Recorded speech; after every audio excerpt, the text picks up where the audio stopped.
Welcome back to I've Got Beef. Today we're here with Pat Kirch. I play the drums in a band called the Maine.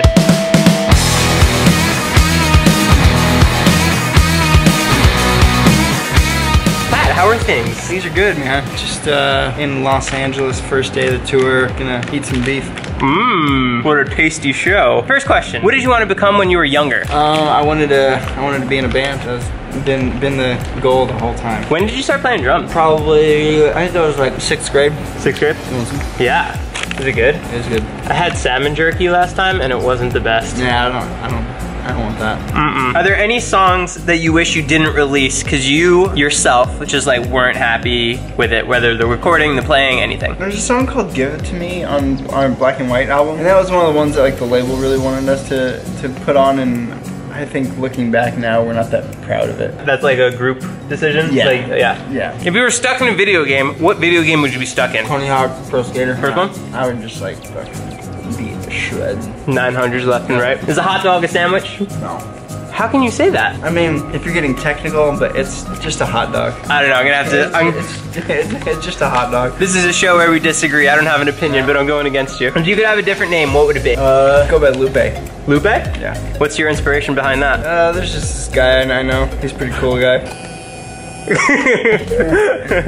How's the beef, by the way? It's good. I would say maybe it's a little dry. Yeah? Yeah. Okay. Wouldn't put it in the top 5 best beef jerkies that I've ever had, but it's good. What's your strangest encounter with a fan, and how did you handle it? One time we had fans trying to crawl up the bus to like break into the bus to like hang out with us, I guess, or something. Like from the bottom? Yeah, like they were like crawling up like the window, and we're like trying to like scale the bus. Oh my God. It was pretty crazy. And then we were like all on the ground like trying to hide from him. Where was this? We were in like Fort Lauderdale, I think. Oh my God. Crazy. What's the first time you ever got in trouble? In like 3rd grade, I sold alcohol out of, no, maybe it was like 5th grade. I sold alcohol out of my bedroom window to a neighbor. Are you serious? I just like took vodka and put it into a cup and sold it, and then I filled it back up with water. How'd you get caught? The kid got really sick and puked, and then he told his mom where he got the alcohol.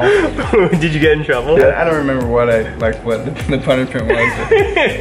It's funny. What would your 12-year-old self think of who and where you are today? You would think it's pretty much the coolest thing ever. Yeah? Yeah, I think like, I mean, this was what I was hoping for when I was 12. That's awesome. What's the biggest show mishap? Like what went terribly wrong according to your original plan? Oh man, we played Bamboozle in 2009, 10 maybe, 9.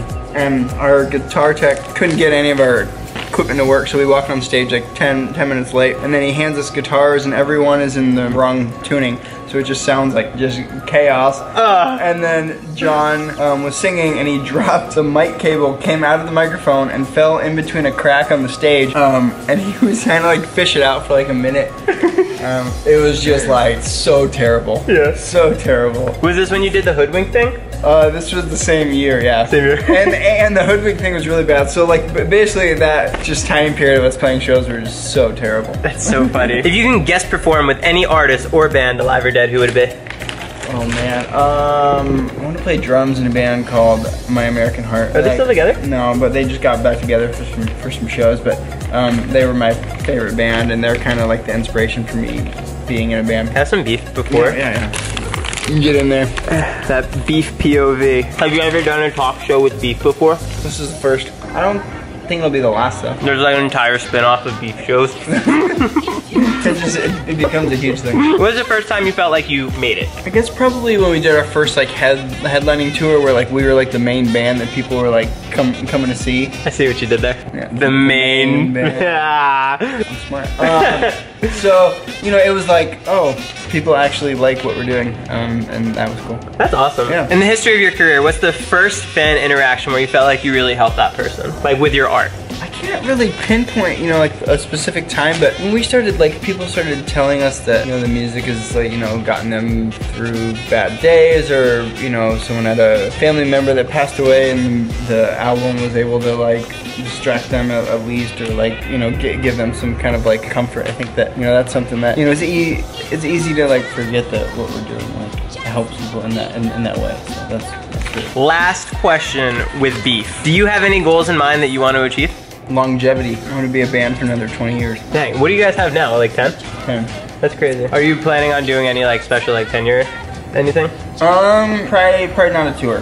Just like one-off or something? Yeah, we're really excited about where we're at right now. That's awesome. We want to keep doing that. So that's why we're doing this tonight. Well, Pat, thank you so much for coming on I Have Beef. Always good to see you, my friend. We have to just look at this camera and then we just pose for an awkward photo. Yeah.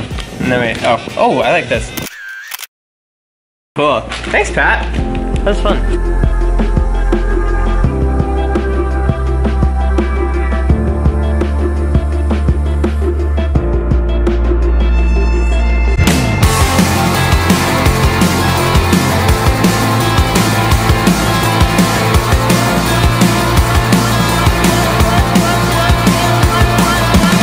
We're in Anaheim tonight. This tour just like every day blows me away. We played about like 5 or 6 shows and they've been just insane. For me, it's just, it's an honor to be able to continue all this, you know? We're all pretty relieved now that the record's out and people have had some time to sit with it and learn it. The response to the new record's been better than you can imagine. It's hard to pinpoint one song particularly that stands out from this batch. My favorite song on the record is a song called Taxi. The bridge for me is like this massive guitar solo and it's like my favorite thing that I've probably ever done. Sound of Reverie is probably my favorite song. I hated it for a long time. When we were recording it, it was like the least exciting one. And then John hadn't done vocals on it yet. We listened to the whole record all the way through and then it ended up being my favorite because he just killed it. The melodies are just so great and just the feel of the song just completely changed for me. There's a tune called I Only Want to Talk to You. People might assume that it's about me and someone else, but it's more of a generalization. The point I'm trying to drive home is to the specific listener and not somebody else. We're doing a pop-up shop tomorrow in LA, which is a really big deal for us because we're going to have a lot of kind of limited edition exclusive runs of merchandise. We're going to be on the Lovely Little Lonely World Tour for the next forever. So listen to the record and come sing along and hang out. The biggest theme I'd hope people take away from this record is that even at your most secluded and most desolate point, hopefully you can still find comfort in knowing that you mean something and that you make sense within that given space of desolation or solitude or isolation, and that you still occupy something even in a place that seems void of everything. Far from pretenders, we stand forever.